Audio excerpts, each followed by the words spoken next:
Сәлеметсіздер ме оқушылар? Бүгін 56-шы сабақ тік төртбұрышпен шаршының ауданын табу.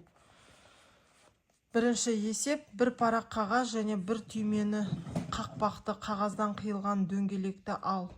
Түймені пайдаланып қағаз парағының ауданын шамамен өлше дейді.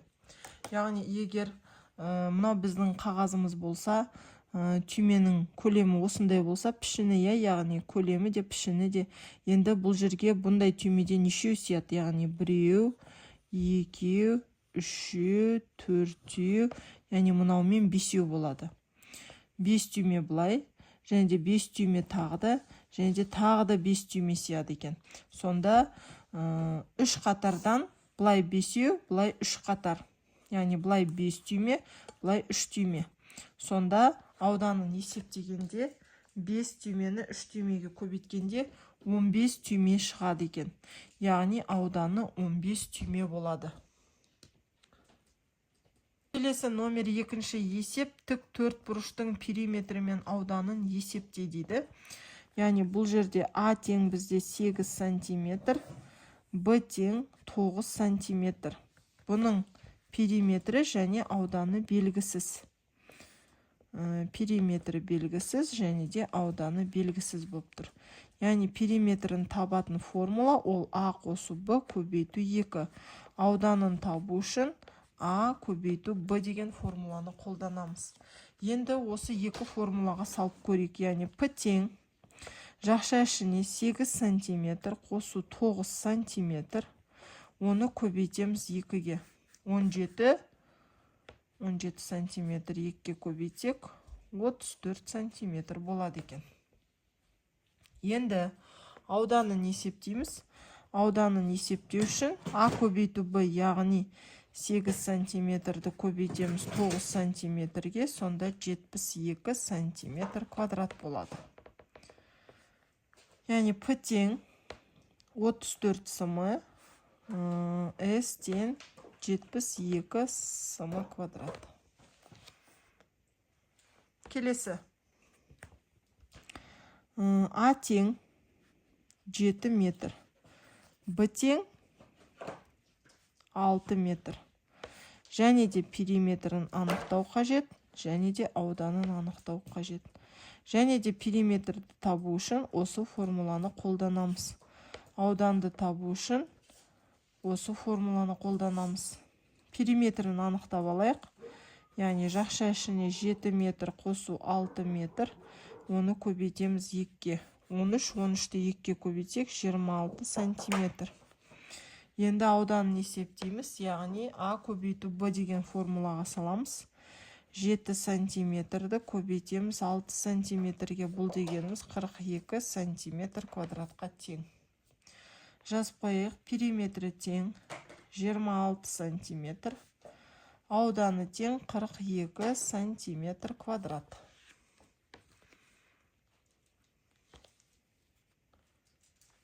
Келесі. Үшіншісі. Кітапты ала салайын, кедергі болмасын. Үшіншісі. А тең бізде Х метр. Б тең бізде Б метр. Периметрін табу үшін, яғни периметрі белгісіз, ауданы белгісіз. Яғни периметрін табу үшін А қосу Б қосу А қосу Б деген формуланы да қолдансақ болады. Ауданды табу үшін, мұнда сұрақ белгісін қойып қой. Ауданды табу үшін А көбейту Б деп аламыз. Яғни А көбейту Б деп аламыз. Енді периметрін табу үшін Х метр қосу Б метр қосу Х метр қосу Б метр. Яғни енді бұл жерде 2 деп аламыз. 2 Х қосу Б, мұнда метр деп аламыз. Енді ауданын табу үшін А көбейту Б ғой, ол үшін Х метрді көбейтеміз Б метрге. Яғни бұл дегеніміз XB метр квадрат болады.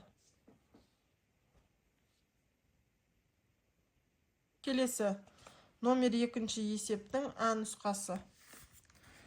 Номер екінші есептің ә нұсқасы. Тік төртбұрыштың белгісіз қабырғасын тап. Яғни бірінші фигура бізде А тең бізде 8 сантиметр. Б тең бізде белгісіз. Ауданы 40 сантиметр квадрат. Және де Б бізде белгісіз. Б-ны табу үшін С-ны бөлеміз А-ға. Яғни бұл дегеніміз 40 сантиметр квадратты бөлеміз 8 сантиметрге. Яғни 5 сантиметр болады екен. Яғни Б тең 5 сантиметр. Келесі екінші фигура. Бұл жерде А тең бізде белгісіз. Б тең 7 сантиметр. С тең 63 сантиметр квадрат. А тең бізде белгісіз. А-ның формуласын табу үшін С-ны бөлеміз Б-ға. Яғни бұл дегеніміз 63 сантиметр квадратты бөлеміз 7 сантиметрге. Сонда 9 сантиметр болады екен. Яғни мұнда жазып қоямыз. А тең бізде 9 сантиметрге. Келесі номер үшінші есеп, яғни ауданның өлшем бірліктерінің кестесін пайдаланып салыстыр дейді. Яғни кестені пайдаланып отырып, осылай салыстырып қойдым. Енді осыны көшіріп алсаңыздар болады. Келесі номер төртінші есептің А нұсқасы. Фигуралардың қабырғаларын өлшеп, периметр мен ауданын тап. Яғни бұл бізде шаршы, А тең бізде неше сантиметр екенін анықтап алайық. Яғни 3 сантиметрге тең.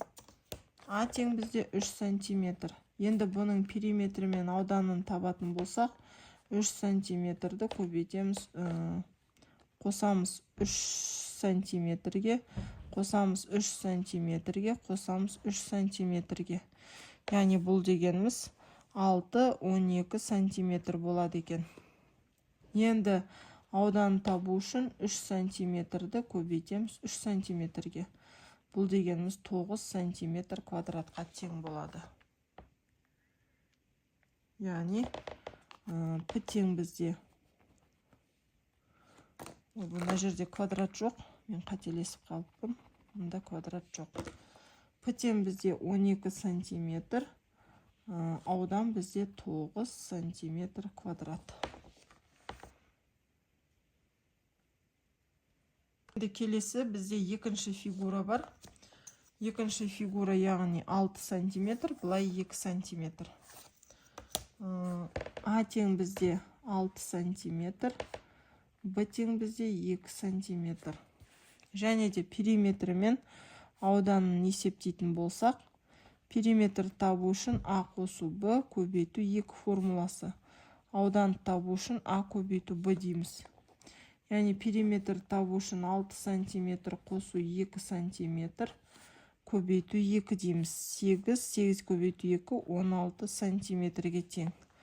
Ауданын табу үшін А көбейту Б, яғни 6 сантиметр көбейту 2 сантиметр, сонда 12 сантиметр квадрат болады.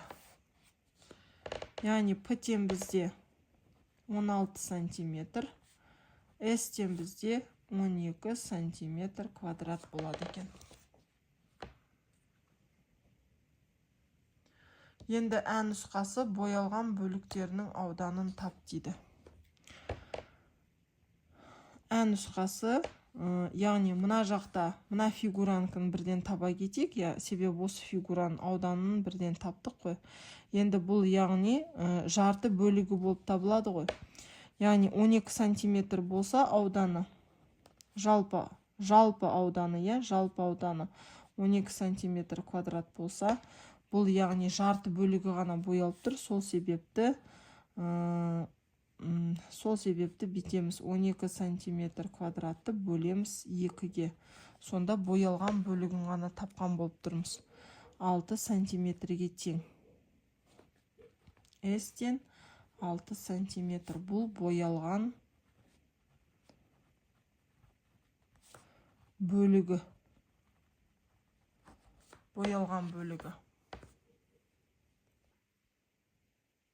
Ал енді мына фигураның ауданын табатын болсақ, бұл фигураның ауданы, яғни бізде болды 9 сантиметр квадрат. Енді бұның ауданын табу үшін осы 9 сантиметр квадратты бөлеміз 2-ге. Яғни 2-ге бөлініп тұр ғой. Сонда 4,5 сантиметр квадрат болады екен ауданы. Бұл 4,5 сантиметр квадрат боялған бөлігі. Боялған бөлігінің ауданы.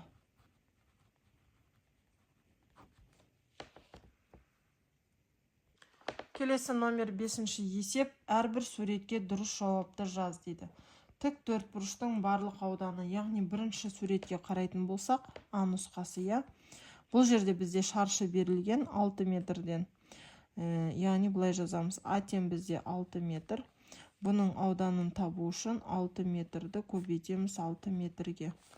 Яғни 36 метр квадрат болады. Енді боялған бөлігінің ауданын табу үшін, яғни боялғаны ол мынау ғана. А2 бізде 2 метр. Яғни С2-ні табатын болсақ, 2 метрді көбейтеміз 2 метрге. Сонда 4 метр квадрат болады. Енді боялмаған бөлігінің ауданын табу үшін, ол үшін 36 метр квадраттан азайтамыз 4 метр квадратты. Сонда 32 метр квадрат екен. Бұл боялмаған бөлігі.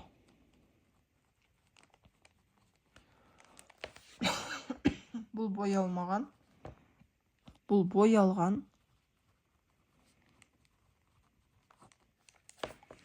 Бұл ауданы.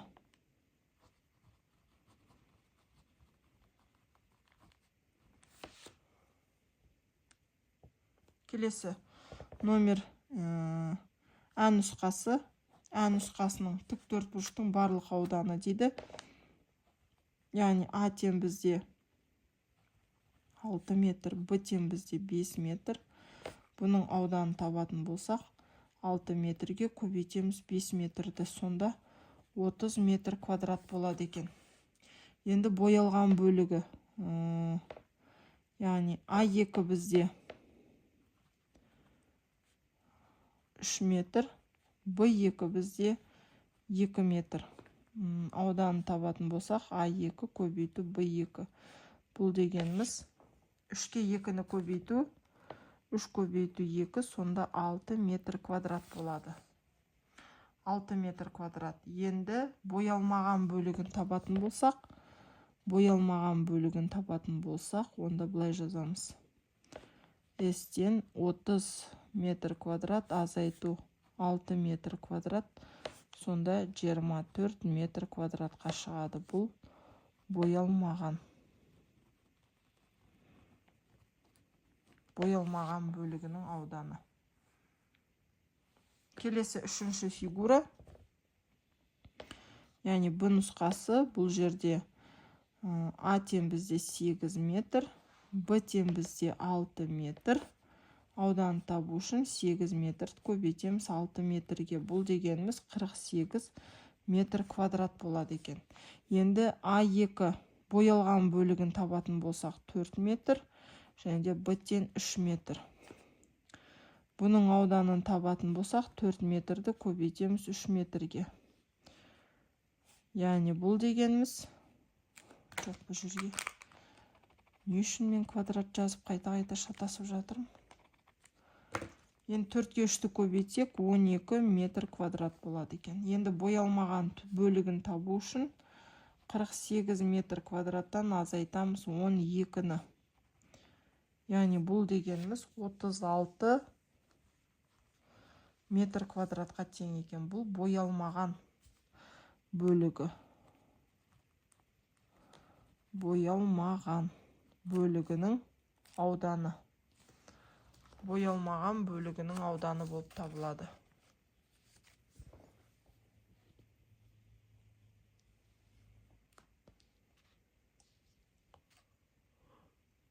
Келесі номер 6-шы есеп. Теңдеулерді шеш, яғни 35 қосу X тен 200 азайту 140. 35 қосу x тен 60 болады. X-тің мәнін табу үшін 60-тан азайтамыз 35-ті. X тен 25. 35 қосу 25 тен 200 азайту 140. 60. Келесі 490 азайту x тен 100 қосу 210. 490 азайту x тен 310. X тен 490-нан азайтамыз 310-ды. X тен болады 180. 180. Енді орнына қоямыз. 490 азайту 180. 100 қосу 210. 310. 310. Келесі үшінші теңдеу. Яғни 200 қосу x тен 280 қосу 600. 200 қосу x мұнда болады 880. X-тің мәнін табу үшін 880-нен азайтамыз 200-ді. X-тен 680 болады. Енді орнына қоямыз. 280 қосу 600.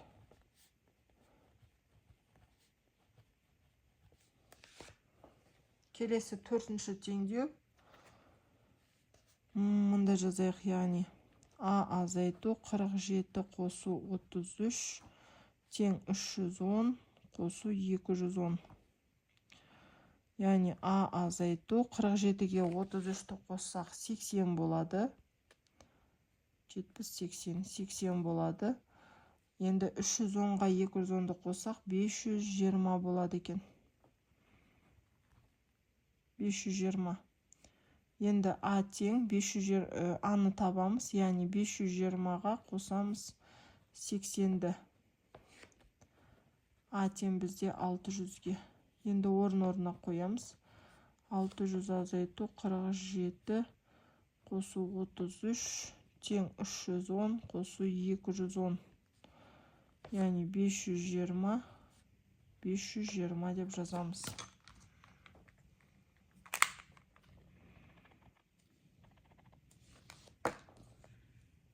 Келесі соңғы екі теңдеу қалған екен. Соңғы екі теңдеуді жазамыз, яғни y қосу 230 тен 9 көбейту 4 қосу 640. Y қосу 230 тең 36 қосу 640. 676.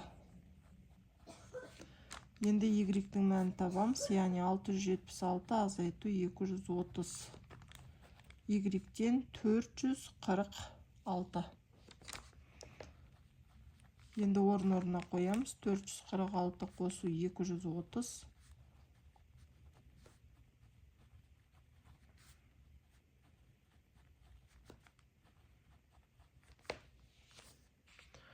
Енді келесі екінші теңдеуді жазамыз. 230 қосу 670 азайту x тен 410 қосу 120. 230-ға 670-ті қоссақ 900 болады. 900 азайту x тең. 410-ға 120-ны 530 болады екен. Енді x-тің мәнін табу үшін 900-ден азайтамыз мұна 530-ды. X-тен болады 370. Енді орнына қоямыз. 230 қосу 670 азайту 370 тен 410 қосу 120. 530.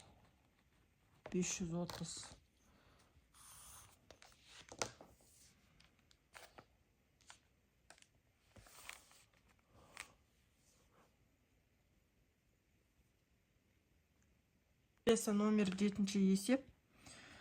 Балалар қалашығы құрылысына тік төртбұрыш және шаршы пішінде екі алаң бөлінді. Шаршы пішінді алаңның ұзындығы 7 метр. Ал тік төртбұрыш пішінді алаңның ұзындығы 5 метр, ені 3 метр. Қай алаңның ауданы артық және нешеге артық? Енді бірінші тік шаршы пішінді алаңның шаршы пішінді алаңның ауданын есептейік. Яғни А тең бізде 7 метр болатын болса, 7 метр көбейту 7 метр. Яғни бұл дегеніміз 49 метр квадратқа тең.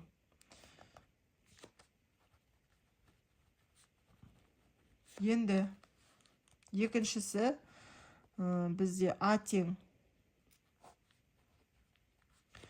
5 метр, Б тең бізде 3 метр. Яғни ауданын табу үшін бұл жерде 5 метрді көбейттік 3 метрге. Сонда 15 метр квадрат. Сонда шаршы пішінді фигураның шаршы пішінді алаңның ауданы көбірек болып тұр. Көрдіңіздер ма? Енді қаншаға көбірек екенін анықтайық. Яғни бұл жерде S тең 15 метр квадрат. Енді анықтаймыз. S тең 49 метр квадраттан азайтамыз 15 метр квадратты. Сонда болады 34 метр квадратқа үлкен екен. Жауабы шаршы пішінді алаң,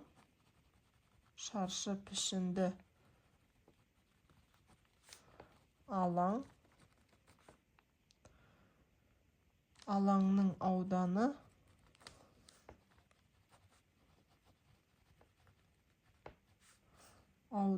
артық болып келеді. Яғни 34 метр квадратқа артық.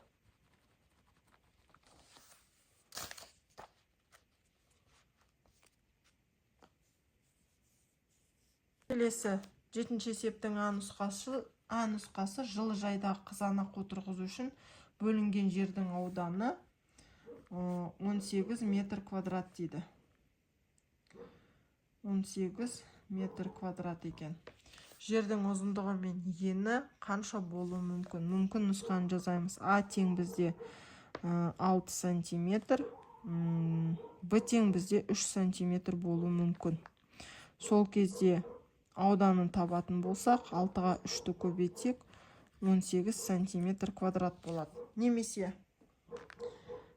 бізде А тең 9 метр, Б тең 2 метр болуы мүмкін. Сонда 9-ды көбейтеміз 2-ге, 18 метр квадрат болады екен. Метр квадрат. 18 метр квадрат. Сонша шатасып жатырмын. 18 метр квадратқа тең екен. Мінеке мүмкін нұсқасы осындай. Қанша болуы мүмкін дейді. Яғни екі нұсқамен жазып қойдым. Осы екі нұсқамен есептеуге болады екен. Мүмкін нұсқалары осындай. Балалар, осымен 56-шы сабақ аяқталды. Менімен болғандарыңызға рахмет. Маған тіркеліп, лайк басып, комментарий жазуды ұмытпаңыздар. Және де келесі 57-ші сабаққа дейін кездескенше сау болыңыздар.